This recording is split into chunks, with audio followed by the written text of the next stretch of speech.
workshop for January 13th, 2026. First item on the agenda is an update on the legislative agenda, and I'll turn it over to you, Josh. Yes, County Council, good evening. It's good to be home at Heckle. I wouldn't say it's new and improved, but it feels improved because we were back here and we've been on the road for a little while. So tonight we have two topics. We're gonna start with legislative priorities. So at the October workshop, we had a good conversation about whether to hire a lobbyist or not. We decided not to move forward with that. And one of the go-dos was the manager's office would work on a legislative draft agenda and bring it back to y'all. So we didn't have a workshop last month, so we are bringing back our draft today and wanting to get y'all's feedback. In front of you are two documents. Well, there's other documents too related to second session, but for this session, I wanted to direct your attention to not only the PowerPoint, but also our drafted actual legislative agenda document. So this is where you would find more information about what our asks are, some of the policy requests that I'm going to touch on at a high level in the presentation. And so we've done the deep dive. We've worked on developing this document thanks to Lisa Wolf-Chase, our public information director. She's helped coordinate the documents as we've provided some of the content and worked with SCAC. So I think we've landed in a really good starting point. And we want to talk through these ideas with y'all so that we can make progress on these ideas.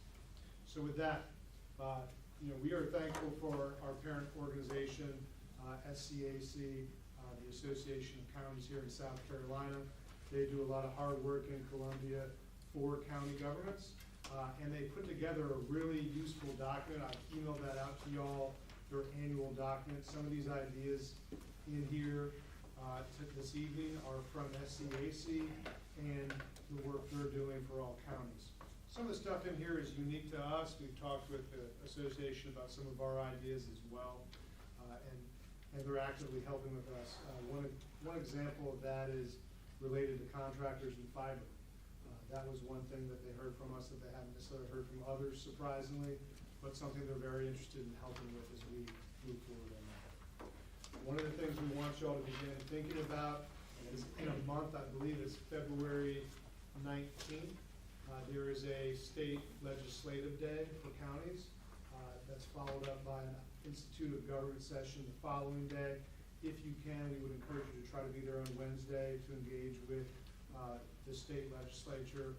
Our delegation and others will be there. It'll be a good day with your fellow county council members from around the state to collaborate and come up with ideas. Staff will be there as well. We look forward to being a part of that. Yes, sir. So is that when our request is going to be proposed to them?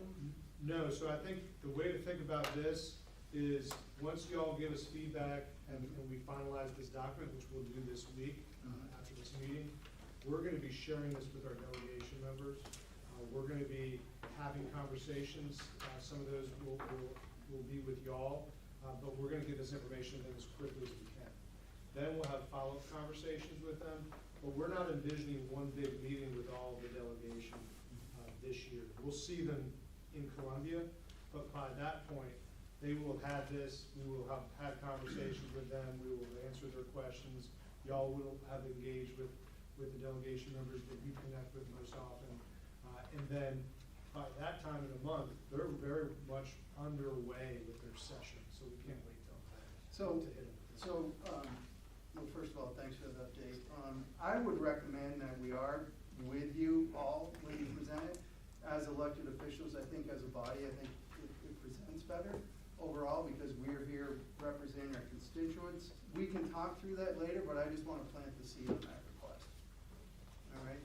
Yeah, the chair was in all the meetings last year, and I think that continues to be what we would do. If y'all want to be included, we're more than happy to coordinate that. All right, thank you. Appreciate that. All right. So when we think about the biggest priorities and we think about shovel-ready projects, projects we think about are the Moss Justice Center. And we'll talk a little bit more about that. We think about all the utility upgrades that we need to be focused on the eastern side of the county. and we think about the parks projects that we're working on that we can really use help to expedite. These are projects that are high priority if you look at the strategies outlined in the strategic plan, but also when we listen to y'all and your focus and what you're trying to do as county council. So when you think about shovel ready, you think about dollars and needs. We want to make sure the ask is a significant ask, it's meaningful, but it also is going to go to the things that are most important to moving on our strategic plan.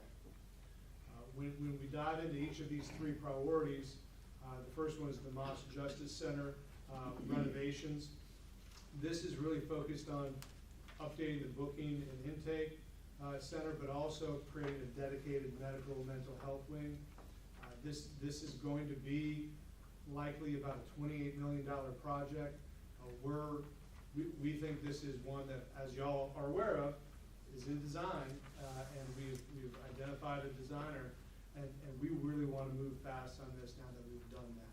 So this will be a shovel-ready project that's significant, and we think in terms of public safety, that this will be a priority of the state as well.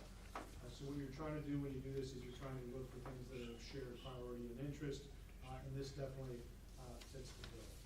Any questions on the Moss Justice Center project?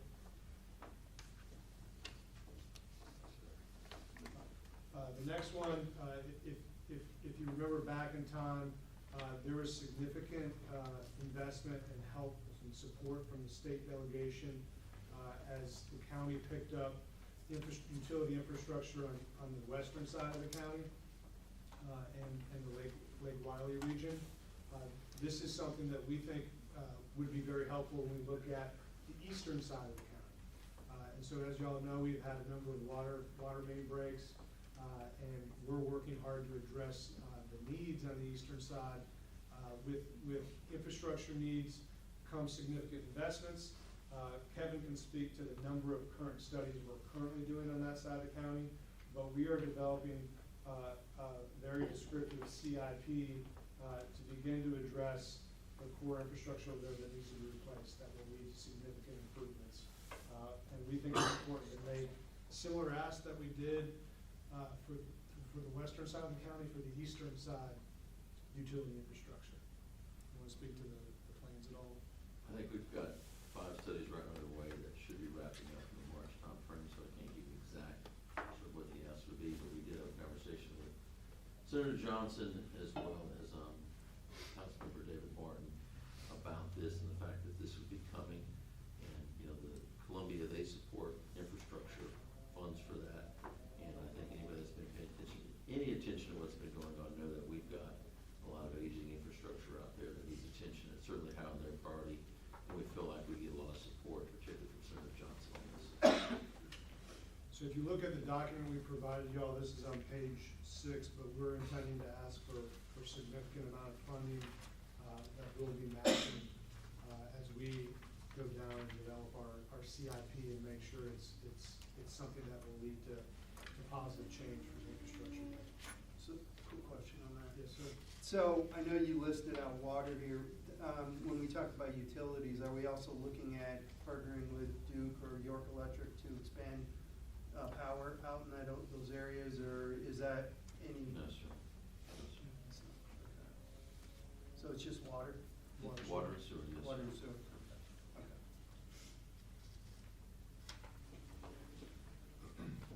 As a county, we've made significant investments in Catawba Bend, and we're excited about the soon-to-be opening as we get closer to finishing phase 1 of the park.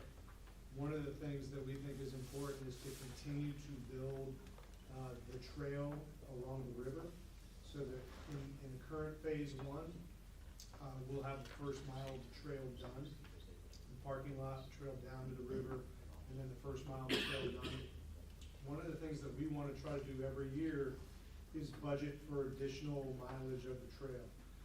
One of the things we think that would be meaningful to ask for is funding to help us as we connect to the trailhead at the Catawba Nation border. And so one thing we could do is ask for funding to help us reach that spot of the trail and connect with Catawba. So this is one project we think that's significant. Another parks project is one that we received funding from Representative Moss 2 years ago, I believe, and that was $750,000 for Worth Mountain. The original ask for Worth Mountain was $1.5 million, and they were able to give the county half of that. If we're able to get the additional $750,000, we'd be able to build out restrooms and more trails as well. So with the current funding, we're able to do, I think, 8 to 10 miles of equestrian trails and a parking lot, which is significant, and we're excited about that, and that work is going through design and being built over the next few months. So we're really excited about that, but in order to finish that, we thought it was important to kind of go back to Representative Moss and ask for an additional $750,000. So as you think about each of these priorities, you know, based on the location, obviously there's different delegation members that we would want to engage with and talk to about. And so that's really what we need to think about in terms of moving forward. And if some of y'all want to be included in those meetings, we're glad to do that. I think we have a few weeks to do that, so we have a short time period, so we'll just have to look at y'all's schedules, and it might not mean we can make every meeting, but maybe there's specific meetings you're interested in being part of. Thank you. We can collaborate with you for sure. Any questions on those priorities before I transition? I certainly support the Moss Justice Center. That's something we were looking at doing last year, and I know that Sheriff Breeden is very supportive of this. I've already talked to him. I think it's critical that he be a part of that and a part of that ask. Is something that's going to impact and improve the lives of and affect efficiencies for everybody in the county, and support the Eastern York County utility upgrades as well. When it comes to the parks, I just think it's important to remind folks that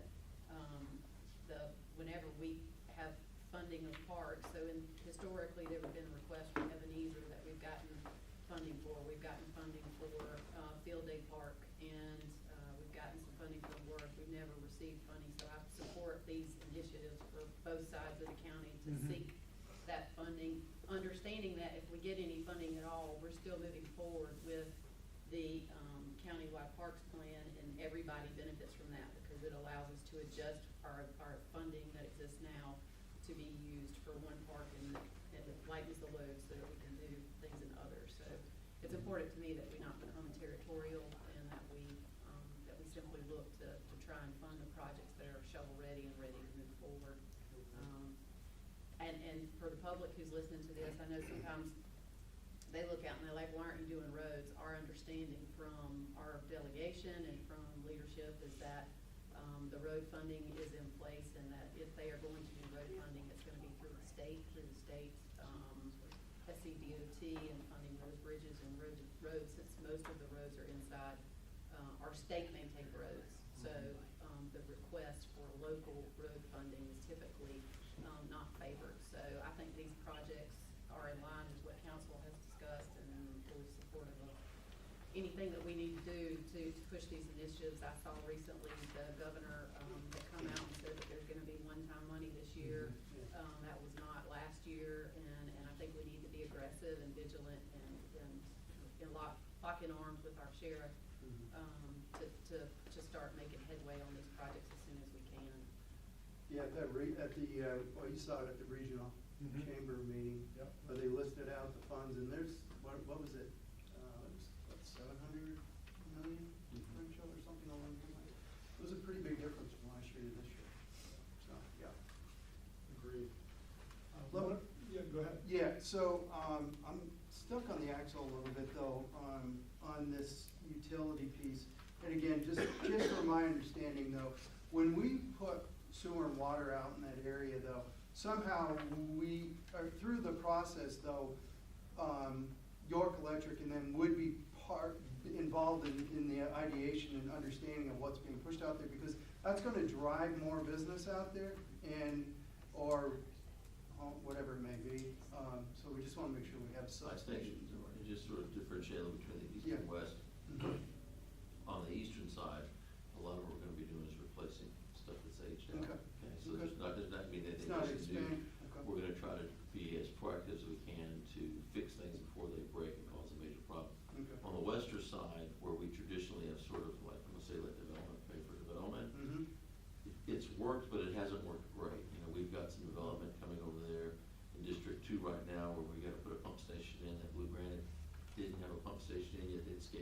said they're capable of doing some stuff.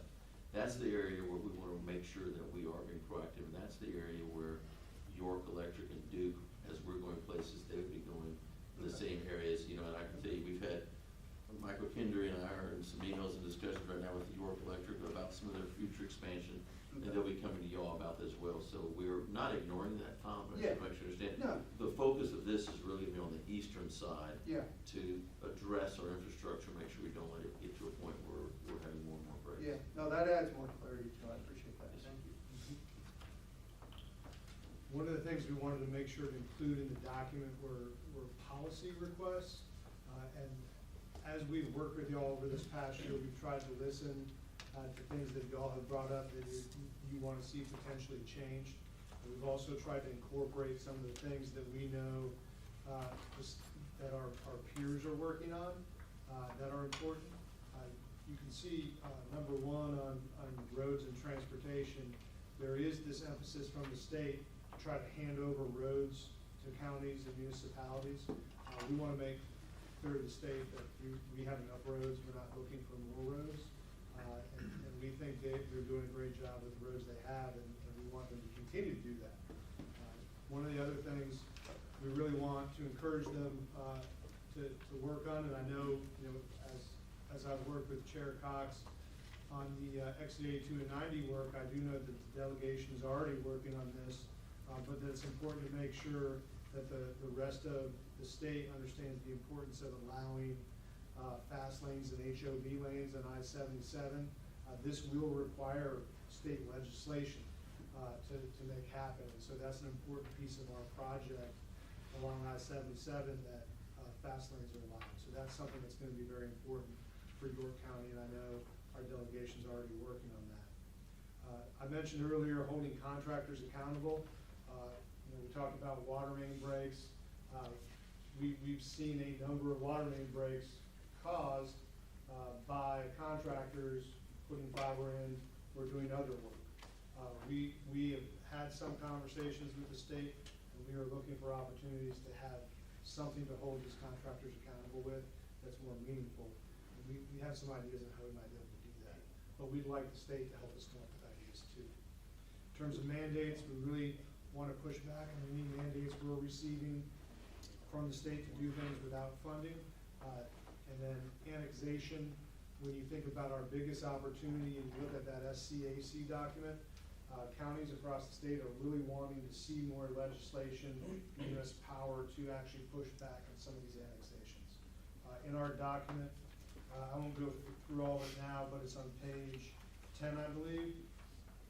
We outline a number of ideas related to annexation that we'd like to see happen, and that we're willing to work closely with SCAC on and our delegation.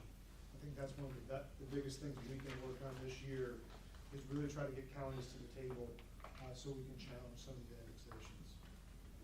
I gotta have a quick question. Yes, sir. So you were just talking about the roads and the expansion from DOT, you spoke of fast lanes, are you referring to toll? Yes, so the tolls are fast lanes, so when NCDOT puts those fast lanes in, it will require legislation at the state level here in order to allow those to come into the state and taper in South Carolina. Because if they end, there's a lot of studying to be done by SCDOT and NCDOT, but there's not the potential for those lanes to end and transition well in North Carolina. The best way to do that is to have that transition in South Carolina. So. That's what the engineers say. I'm not an engineer. Right, so, okay. So that will require people in South Carolina, and this is to make it work for South Carolina. So we're concerned about all our residents who are gonna be using these to get into Charlotte for work. So if you wanna use a fast lane in South Carolina, you're gonna be getting onto that HOV in South Carolina. So you have to be able to pay in South Carolina. So you're gonna get off in North Carolina on. No, you'll get off in South Carolina too. Again, it's early on design. On design. But the way this works best, as far as the traffic engineers and their assessments, is if you're getting on and off in South Carolina. With an exit ramp right into Caroline's. Well, I don't know about that. That's not within our, yes, but I'm sure something that they'll be working on the feasibility feasibility. Yeah, that'll be an extra fee that we don't have yet. Yeah. No? Okay. In terms of impact fees, we heard y'all loud and clear during the different impact fee discussions. This also was, I believe, in the SCAC document, and so y'all are not alone, but we do want to ask for more flexibility when it comes to impact fees and the statute. So that's in there as well. Any questions on the policy recommendations? The concern that I have with the policy recommendations, and I think these are all important, and a lot of these are kind of generalized that SEAC pushes on their own. I think because York County's positioned very differently, that we have some uniqueness to our, to where we're located, the problems that we encounter because we're so close to a huge metropolitan area. But I would like for us to be more specific. I mean, when the delegation goes back into session, you almost have to have your language ready to go. We need to be ready with an impact fee. We've been talking about this for years and years. I think we need language that's ready to go with school impact fees that allows for exemptions that we've talked about at nauseam this year, that we talked about when it came up when Fort Mill came forward. There have to be some exemptions built into that, and I think that we need to have the specific language that we're promoting for that, which requires legal in order for that to be effective. Otherwise, it's just us asking generically. I think with annexations, I think that we should also ask the delegation to consider, and this was presented to the SCAC, but as well, that if a municipality is a utility provider and they are the monopoly provider for water, sewer, electric, then I don't think that it is conducive to public policy to expand and develop the area for them to mandate annexation in connection with receiving that utility. That is something that does a disservice to the community if it can be done cheaper in the county, can attract businesses as well.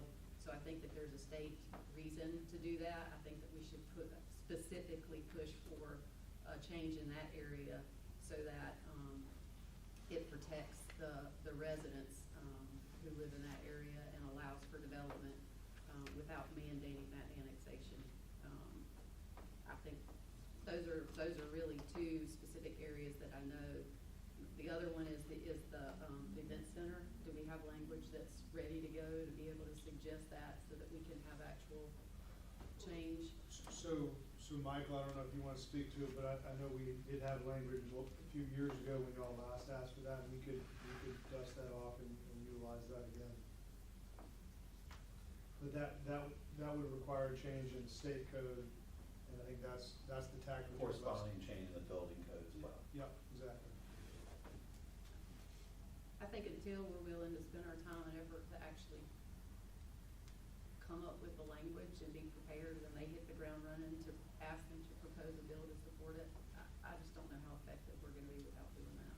Those are my comments. Yeah, I agree.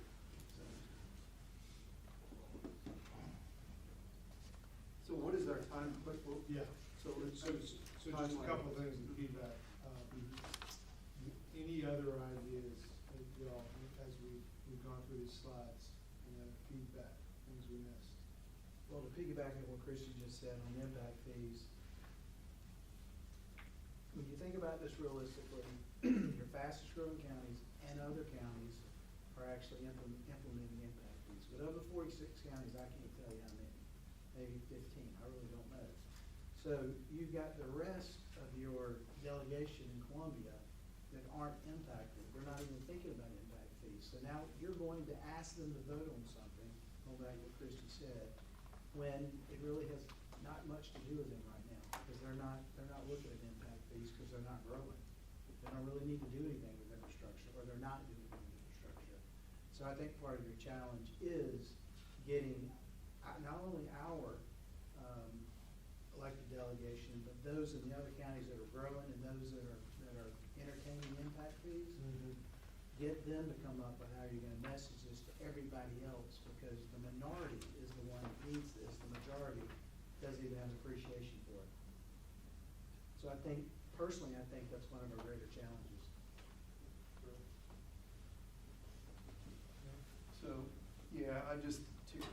point that, I was just gonna say that, yeah, I agree with what you're saying, Christine, you made a good point once too.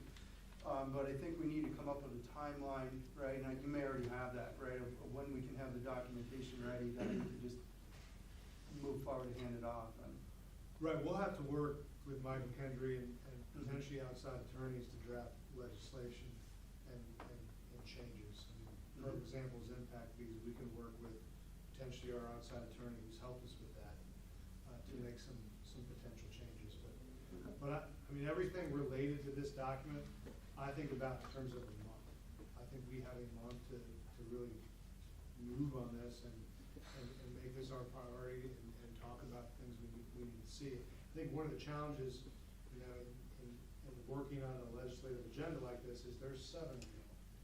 And so when you get into the details of changing state statutes, we want to make sure it's representative of full council. And I think that's something that I think, you know, each of y'all need to think about. You know, is everybody okay with the additional ideas that were shared tonight? You know, are those the things we want to add to this list? Those are the things that we want to hear from y'all about. So, following a vote on the last impact fee, I just went online and started doing some research. And I had citizens that reached out to sharing their opinion on things. And so, we were somewhat focused on exemptions. What exemptions should be in play that's out of our control? That's a state decision. But there are also some considerations in other areas. There's one on the West Coast that deals with this a little differently. They actually broaden the use of the money. And some of that gets into some of the future infrastructure that affects us when the growth occurs out in the area, us, the county, that we're having to pay for, or our citizens are having to pay for. So that kind of, to me, I don't think we need permission from the state to set money aside like Florida does, I think, with adequate public facilities. But this is about schools. I don't know if we need permission or if we have to get any legislation from the state for us to begin to plan the same way for the future expenses that are going to take place as a result of all the growth that takes place, whether it's residential, commercial, industrial, whatever it might be. So do you know if we need to have permission from the state to set up? So we can do impact fees. I mean, one of the things that is in the budget is to study potential county impact fees as well. Now, we haven't moved forward with that. We got a bid and we didn't get as many bids as we had hoped, so we delayed that. But there is the potential for you all to consider impact fees out of the county as well. So that's an option. And when you say impact fees for the county, somewhat like adequate public Yeah, you can do it for parks, you can do it for roads, you can do it for a lot of things. I think we would go through that with you as part of that study, and give those options. But I don't think there's new legislation needed for that. Okay? I think going forward, I think that we need to have this part, the legislative policy changes and the asks, these need to be done before December. So we need to take this offline, we need to be ready to go before now in order for us to have the opportunity. So I just think that's gonna be better for us. Once they start, what I've been told is that, I mean, they've already pre-filed a bunch of bills. I would just suggest that we bump this part of our strategic planning up and the timeline of it so that it has us ready for us to be able, I mean, we're hearing from delegation members that we should actually be ready to make these asks in September, while they're offline and are able to work through with us. I just think that's important. I mean, I support all of these initiatives that you put in here. I just think we need to bump this part up a little bit sooner this year. Good. Which I actually think we should actually pursue, which I've talked to several, and actually have told you, several of the delegate members, and they've actually looked into it, and several are on board with, actually, the school board members too, on looking at the different plans for the school boards, on actually giving 3 different plans across the state on the schools and and giving them on what they actually build instead of, looking at how they build in the schools, you know. The actual plans and pushing that narrative where they're not building these college campuses. And that would go a long way on this. You know, according to the number of students in these areas. Any other ideas on this front? Back. All right, well, in closing, I do want to say thank you to our state delegation. As you can see on this slide, we've been very fortunate in York County. I know last year there were no earmarks, but historically we have had a lot of support from our delegation. We're thankful for that. We're looking forward to continuing to work with them this year. But with that, thank you. Thanks for the conversation. Welcome back to Heather. Thanks. All right, y'all. Appreciate that. The next item on the agenda is the fire and EMS strategic plan update, and I'm turning that over to you, Dave. Sure, unless you want to run with it. Yeah, so, two items that we want to update you on. One will be more of a presentation. It'll be, similar to what we presented to the JPS, in November related to the EMS strategic plan. But for the fire side, we want to give you an update. That's one of the things we've committed to, is giving council and the JPS regular updates. One thing before we jump into that I want to remind council of is, a lot of what we're doing is still very foundational. So some of the items that you'll see that we talk about, are things that are directly under, fire services control related to our employees, our deployment models. And then the future, particularly what you'll see in our budget request for FY '27, will be a lot of that foundational piece as we study, not hiring someone to analyze our entire system and give us feedback, but some very targeted initiatives that we know are going to be priorities in the future. So I'll talk a little bit more about that. And just in case this is hard to see behind you, this is a little bit bigger, but as we get farther in, it'll be hard to read. You've got the slides in front of you, so definitely reference back to those. Just a recap, and then I'm going to turn it over to Matt. So we've adopted two things: our 10-year vision and framework. You know, wanting to move towards a countywide fire protection service where we have standard level of services across the entire county. I think the analogy that I've used is, as you drive through the county and you cross district boundaries, sometimes your level and expectation of service can change drastically. But we want to correct that and make sure that every area of the county is covered adequately. So keep in mind, equitable does not equal equal. That's probably a little bit, could have said that better. But equal does not mean that everyone is the same. Equity does. So what we're trying to create is equity for all citizens of the county. Again, that standard level of service, our training department, with focusing on the needs of volunteers and paid and career staff. So we want to continue to supplement all the career and staff and volunteers of the county, with not focusing any priority on one area or the other. And finally, community and risk reduction. So again, these are our 6 areas identified in our 3-year plan. I'm not going to read these out to you, because I'm going to turn it over to Matt, who's going to give some specific examples. But these were the collaborative effort of all of our fire chiefs, our fire services staff, all of our county fire departments, tax boards as well, in developing these. And this is our kind of immediate roadmap in front of us, and they all tie in to achieving that 10-year vision and framework. So with that, I'll turn it over to Matt to kind of walk us through. These are some of our current successes or actions, and then I'll talk about our future, what we have planned in front of us. So, Thank you, David, and thank you for the opportunity. I just want to, before I get started with my side, I just want to mention something that David said, that a lot of it goes to a lot of the folks in the back of this room.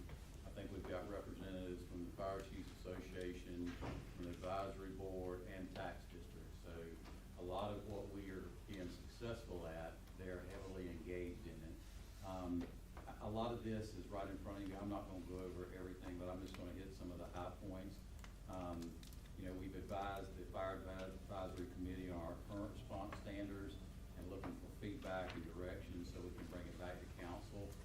We've had a discussion last month, and we'll dig a little bit deeper in it coming the next month. We have implemented a pilot program with 2 of our 3 squads to address current service needs, to include appropriate equipment response to each call type. So working with Human Resources to reclassify 2 firefighters to firefighter paramedics to address medical demands in the rural parts of the county. We began coordination discussions with tax districts to evaluate options for incorporating staff into a countywide service delivery approach. We've initiated a review of the incentive and stipend program, including data collection and analysts to support long-term workforce and financial planning. And we will be bringing that to the advisory committee as well. Next slide, please. On goal 3, we continue to provide operational support to volunteer fire departments through training, equipment purchasing, equipment maintenance, repair, and administrative guidance. Goal 4, we have implemented a new countywide records management system for consistency and standardization. Goal 5, we're currently researching vendors to assist with compiling and establishing countywide standards to be incorporated in the up-and-coming budget. We started evaluating options to unify fire tax district funding models to improve equity and long-term sustainability. Additionally, we have updated our 5-year capital improvement plan to ensure alignment between future capital investments and strategic service priorities. Goal 6, we have improved data reporting, operational coordinating for supporting volunteer fire departments that have strengthened service equity, transparency, and community safety countywide. So that's some of the things that we're currently working on. We also have identified some next steps and what's that looking forward. Next step, yeah. So any questions on kind of our current activities before I move to our next steps? Again, a lot of what you'll see in our current activities are things that are directly under county fire services and within their purview that we can affect immediate change. Some of the future items will move more towards engaging some of those, the Fire Advisory Committee and the Fire Chiefs Association, even individual tax districts, engaging them in some of the solutions that we're putting up and trying to address some immediate needs that they have, but also that long-term planning. So you'll see a lot more framework and ground level support of foundation building in this next portion, particularly as part of our fiscal year 27 budget. So, yeah, this was, I know that we had talked about a lot of this, you know, in our meeting and stuff. I guess the more I think about it too, on this thing, as we look at the different fire districts, one of the concerns I do have is I don't want them to lose their identity. Okay, that's critical for them, you know, so they have to, somehow when we design this thing, we have to keep that in mind that, there needs to be an identity and a sovereignty from within each of the fire districts, so, because that's really important, I think, for each of those districts. So I just want to plant that seed on there, you know, just like I think that we should have one school district across all of York County, you know, because you're not one shoe fits all. I think we have to keep that in mind also with this. Sure, that's a great point, and we've spoken to that a couple of times about the station names, the communities. A lot of communities tie themselves to a fire department. Yeah. And frankly, the fire departments exist because of a community. Yeah. So they have very deep roots, whether it's family ties or just the community itself. So everything that we discuss in the future definitely honors and respects that. And there's no plan or intention where we change names or remove their identity and individuality while creating standards across the county as well. So thank you, that's very good point. All right, so again, this is probably a little bit hard to read because there's a lot here, so I encourage you just to reference back to your slides. Feel free to ask me any questions. So kind of our next steps, and probably what I want to say is this is in our next 6 months. Some of these may extend out over the next year, but these are particularly the next 6 months as we prepare our fiscal year 27 budget for fire services and also work with our tax districts as well. So numerous areas that we're going to be focusing on.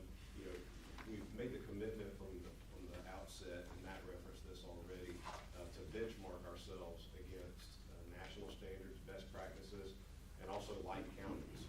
We're very unique in our makeup, but we're also not unique in the fact that we're doing the same job. So we need to benchmark and create standards that are consistent across the entire county.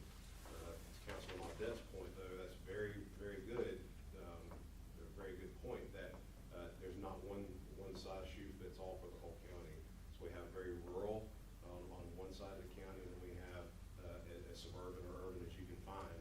South Carolina on the other side of the county. So you can't treat everyone the exact same. But again, you as a citizen should have the same level of service and the expectation of that. So again, that's very foundational with setting those standards and benchmarking ourselves to make sure that we are comparing ourselves to like counties. Also, and this will be something that we work heavily with the Chiefs Association on, our volunteer recruitment. So our volunteer recruitment strategy and campaign, focusing on that in this next 6 months and developing that, not just branding and messaging, but where do we extend our reach. We've got some great junior programs in the county, but we really need to extend that reach and start activating those volunteers. And again, you can almost split the county down the middle as well with that. You've got a very affluent side of the county that has a really hard time recruiting volunteers, and then another side of the county that doesn't experience it quite as frequently. But we need to tailor that message to actually activate it across the entire county. I think one of the things that surprised me as I dove into this was how many firefighters we have living in York County that work somewhere else. We want to be able to give them jobs here, but also the ability to volunteer here as well. There's no reason why we can't create an atmosphere and a campaign and incentive programs that give them a place to volunteer here as well, even if they choose to work somewhere else. We definitely want to focus on that and that messaging as well. Matt mentioned our squad program. So we're probably about halfway through that pilot program. We'll come towards the end of that over the next 6 months and evaluate that. We'll make any corrective actions that we need to adjust with that, whether it's the timing, the deployment model, but matching that up to cover those districts at the time that they're most vulnerable, whether it's where volunteers are working, or maybe those off hours, kind of those peak hours. Particularly on the western side of the county, we see peak hours around traffic time and coming home. On the western side, it's a little bit different. So we have to tailor that program to meet that need. With that, Matt also mentioned, but the reclassification of the two firefighter EMTs to firefighter paramedics. One of the things we've noted, and I'll speak to this in the EMS plan as well, is kind of the reliance on, particularly the western side of the county, to move those trucks because the call frequency is not there.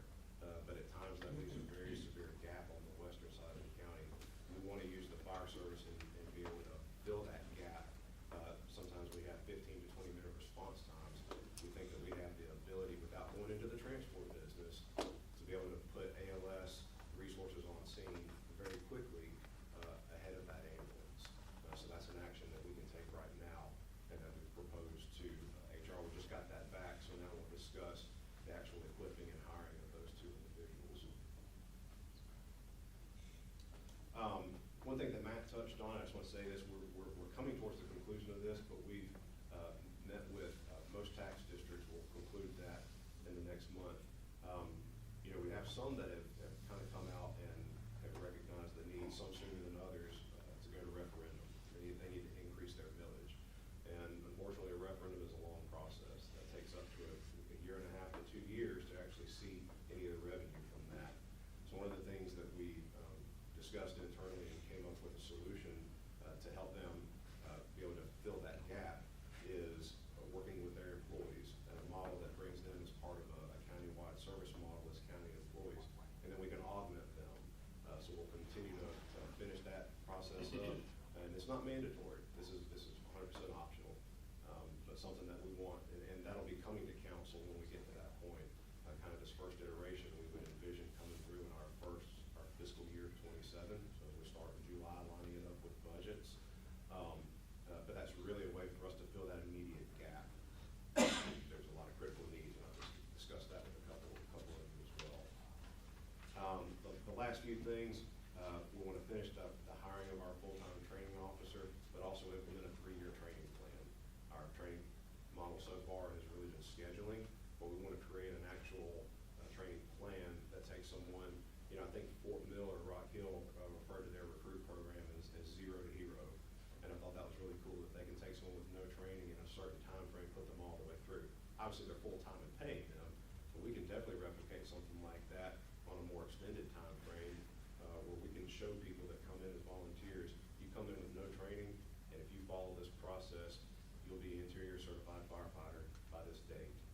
We lose a lot of people, their interest can wane if they don't have class, they don't have availability, so we can lose a lot of volunteers with that.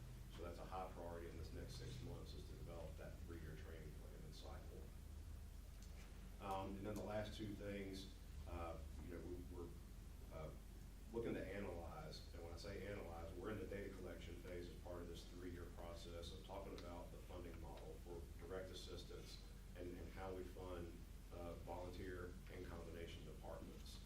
I think admittedly right now, because of the way that we fund and send the money directly to them, we don't really have a whole lot of transparency or knowledge of how much it legitimately costs to operate some of these departments. Some we hear that they have large funding available at any given time, you know, that it accumulates. Others, they're spending it as soon as it comes in.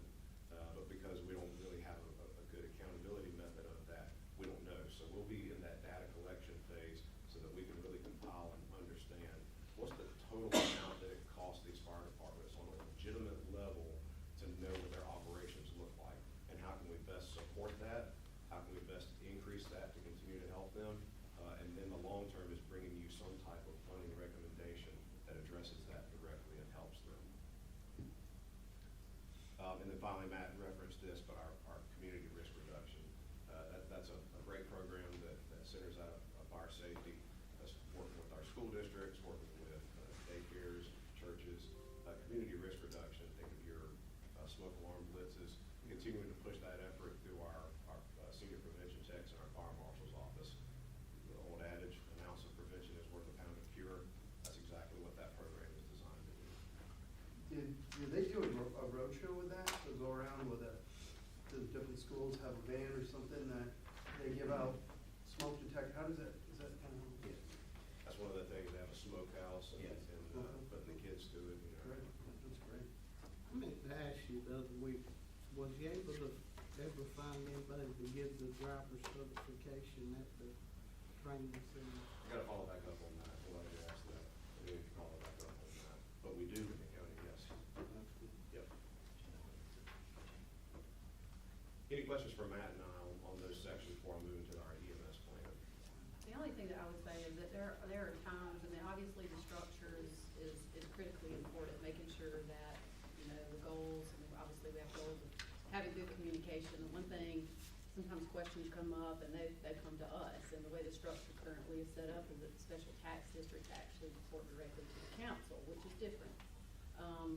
One of the things, and I know I've already mentioned this to you, but I'll just say this out loud to everyone else, I really do think it would help the structure and the feedback and for council if the JPS, when they're meeting regularly, if they'll set aside, you know, 10 minutes to allow the special tax district representative or the volunteer fire departments to at least have an opportunity to speak, cap that time, because I know there's a lot to cover, and I appreciate the work that's being done to help us get there, but a lot of times I know that our volunteer departments, they have a similar problem that us as council do. We have full-time jobs in addition to doing this other, so they aren't there all the time for the continuity of meetings and all of these different meetings, the special tax board's meeting, the fire departments are meeting, the fire chiefs association's meeting, the advisory board's meeting. I think in order to bring some additional structure and to bring some clarity to what issues are coming before council, is to have that opportunity at the end of those meetings and to follow, I mean, kind of that, using that JPS group as a collector of the information that can be shared with the full council. I think that's gonna be critical as we start making the next steps and building that trust. And I'll echo what Councilman Audette said. I do think that honoring and respecting our various departments and allowing them to have that independence is important. It's important for the community. I'd love to see that going. I love that we're actually gonna take some real hard efforts to help recruit volunteers. Rock Hill School District needs a lot of help, and we've supported our schools. I wanna help with that when we get some marching orders on that. But those would be some of my suggestions after hearing getting some of the calls, just making a little bit easier structure for the communication feedback, at least to council. Y'all are doing a lot of meeting on your own, but I'm wondering if there's a funneling of information that at least council, there's an opportunity to address the council if needed. So those would be my suggestions. So, in our strategic plan, there is a communications element. I had a brief discussion with Lisa, and we can expand it to look at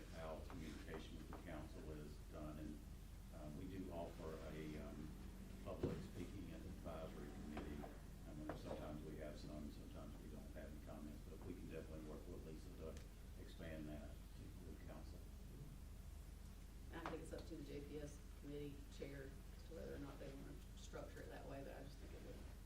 And If it's a warehousing of each month, hey, we're talking about where we are, we're talking about how far we're getting on these plans, then nobody can claim, hey, I didn't hear about that, or I didn't have an opportunity to have a say in that, because it's warehoused. I mean, it's built into the plan structurally for there to be feedback there.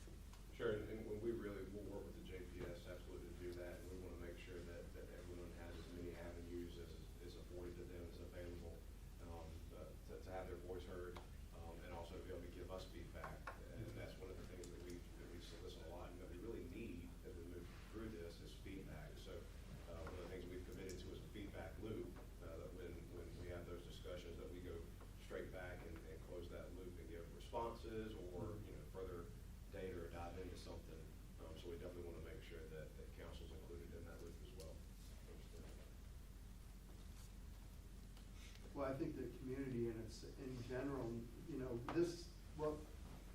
when you talk about, decreasing response times and how, we are going to be addressing some of the concerns of the public, this is a really good news story, right?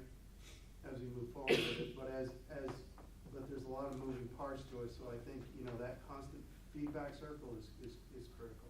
Yeah, and that's why this is a 10-year vision. Mhm. We break it into smaller chunks, those 3 to 5 year chunks, to try to show you what the progress is at any given time. Yeah. That's why it is 10 years, because this is a long time, Mhm. to build this in the right way. Yeah. It's not just authoritative, split it overnight. Absolutely. Did y'all, how often is the advisory committee actually meet? So we are supposed to meet monthly, but it depends on if they have an item or we're just doing updates. I think we've got one in either next week or the week after. And that's a good question. So a lot of the things that I just talked about in this next steps and future activities, these are going to be taskings and things that we definitely lean on the advisory committee and the Fire Chiefs Association, because that's a bigger representative group of all the chiefs, to help us guide and determine, the way forward on some of these things.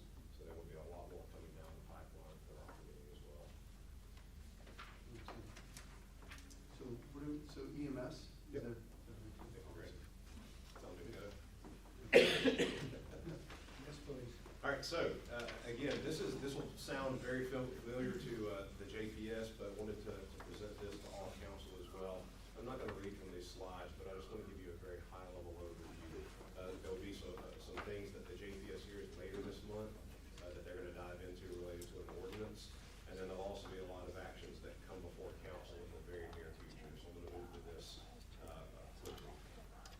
So our 5-year EMS plan that we presented to the JPS.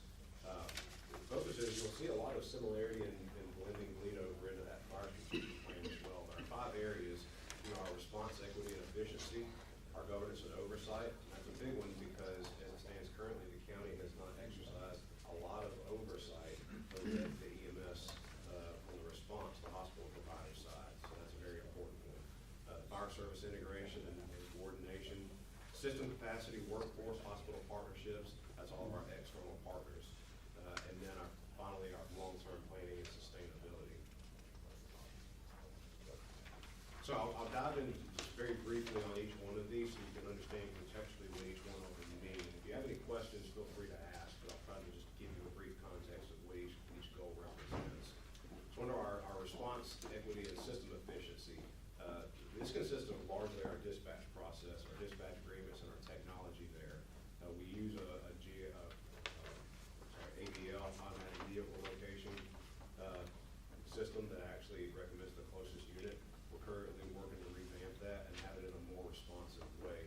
Our compliance is pretty low on that system, but it's a great tool that uses historical data and future trends, and all the way down to traffic and speeds at any given time of day to make recommendations for how we build and make posting recommendations.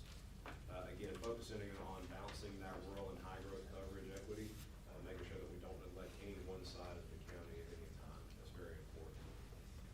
The governance and oversight, I referenced an ordinance, and that's where a lot of this is contained, and that's something that we'll present to the JPS committee later this month.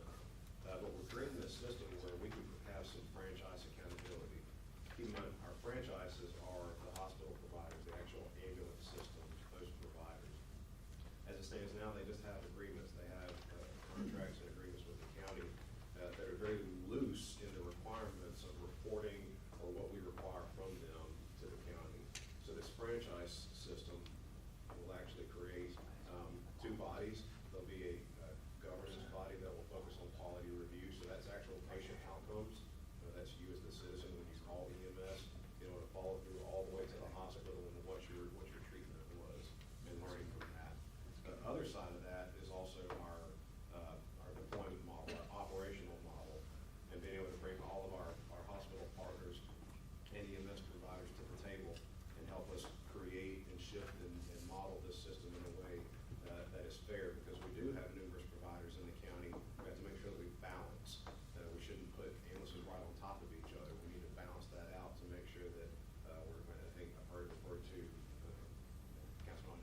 Only way that that happens is for the county to take a driver's seat and direct and dictate what that should look like and helping to stage those resources. Again, it also gives us the ability to, under the franchise requirements, to ensure compliance, not just with state law, but the local requirements. We need to kind of have some standard protocols across the county, what we hope and expect that every citizen receives. Similar to the fire department discussion, when you call 911, it shouldn't matter what the side of the ambulance says, you should expect to receive the same level of care regardless of what that ambulance says. We can take a stronger position with that and being able to dictate and guide some of that. Our next two, interagency coordination, again, this is very important for our fire partners, increasing our medical response around the county, whatever flavor that looks like, whether it's ALS resources or tiered dispatch, delayed dispatch, it's putting the right resource on scene at the right time. And also working with our interagencies, so that's the sheriff's office as well. You know, think about this as a continuum for the entire public safety model, and EMS is one small piece of that. So we want to continue to build on those efforts. I use the Carowinds exercise that I believe they had 2 months ago.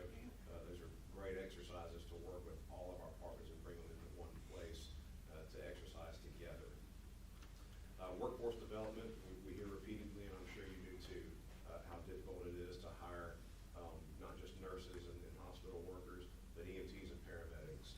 We want to work in the county to also create that workforce pipeline, whether it's with colleges or we create our own training institute, similar to our fire recruit school that I mentioned earlier, and being able to push out a workforce internal to the county.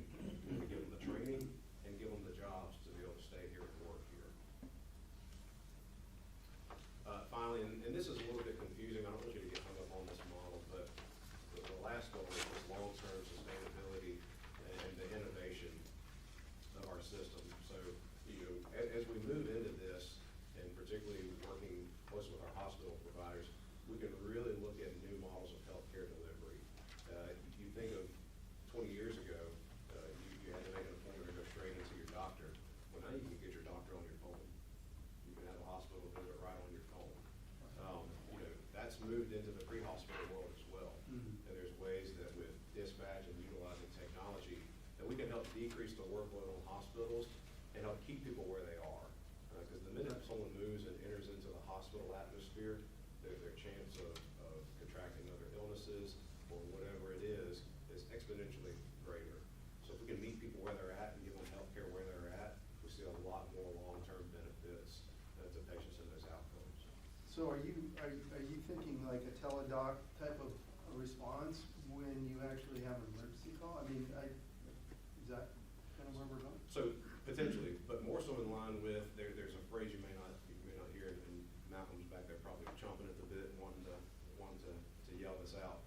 And by the way, sorry, I should have pointed Malcolm out, but Malcolm from Medic, you know, he worked in Charlotte, and they've really piloted a lot of these things. But community paramedicine, and that's different from 911 providers. Community paramedics are more so that in between. You know, you don't necessarily need to go to the hospital or a doctor, but you need some medical attention. There may be chronic diseases that sometimes people don't know how to get to their doctor.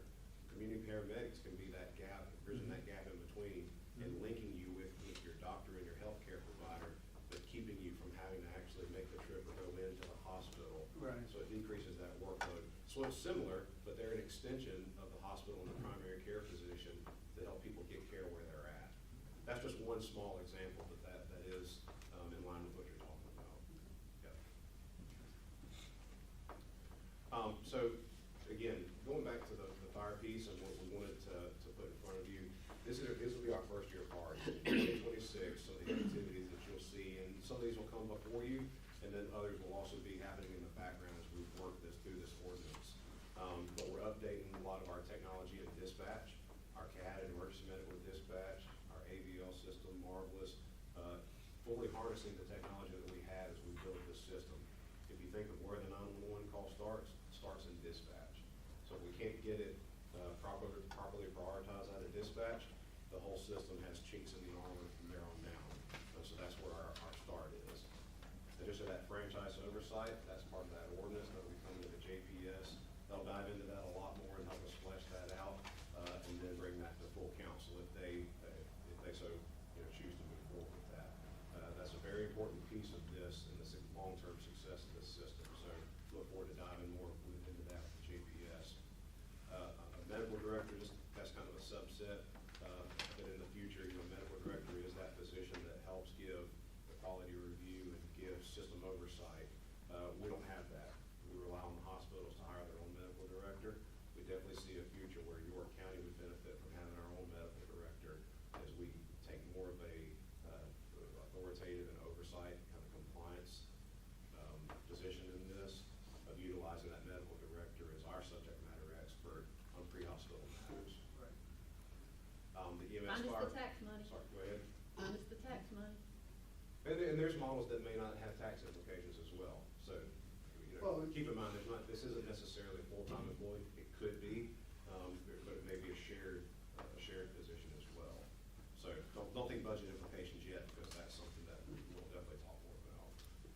Right, there's costs, there could be, dispatch savings or truck roll savings with somebody like that, because they can identify situations probably, like you were saying, from a remote standpoint. Sure. Yeah, so, Again, the fire and EMS response framework, already spoke to that. Our workforce pipeline and our annual planning program.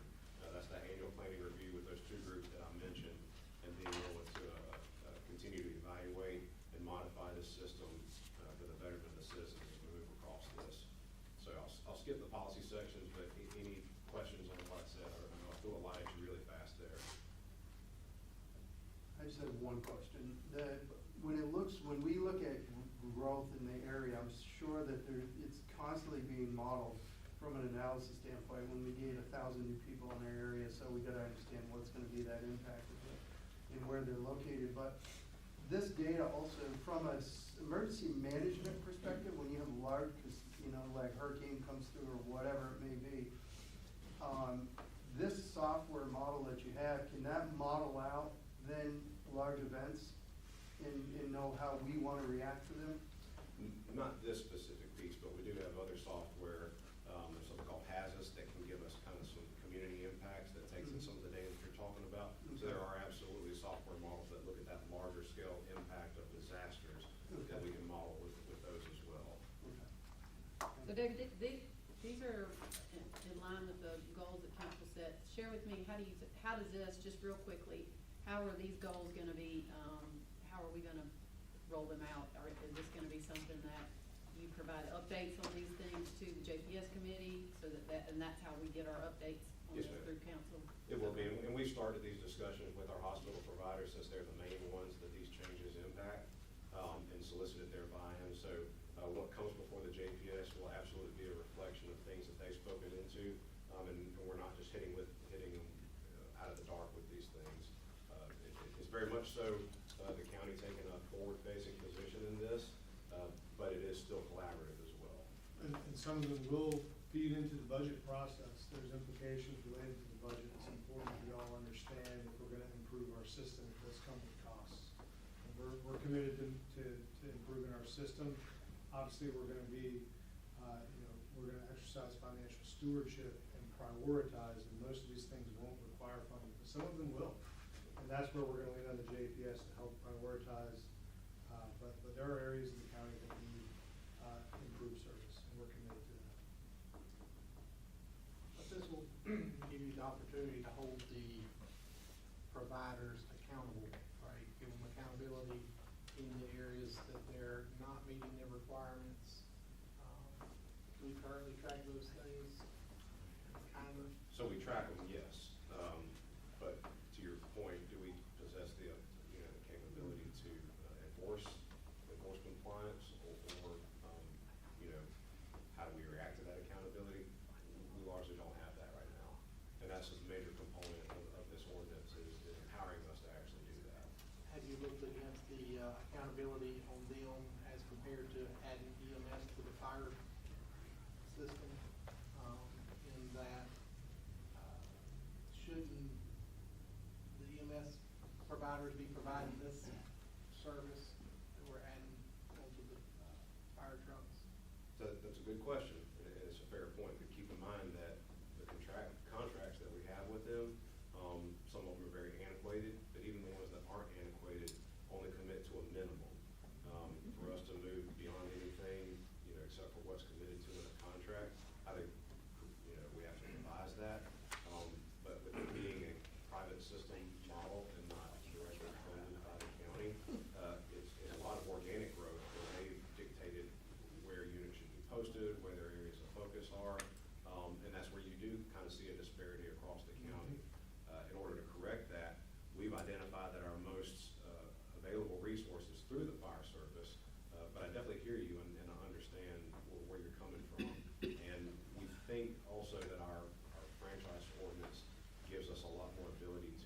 solicit additional providers, whether it's with our current hospital providers or solicit additional units into that system. So we have a better mechanism in order to do that as well.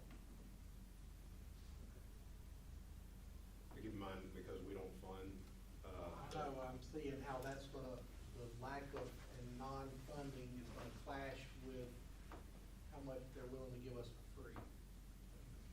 I think we're getting ready to hit that point. and what we're talking about, we have ways that we can bridge that gap.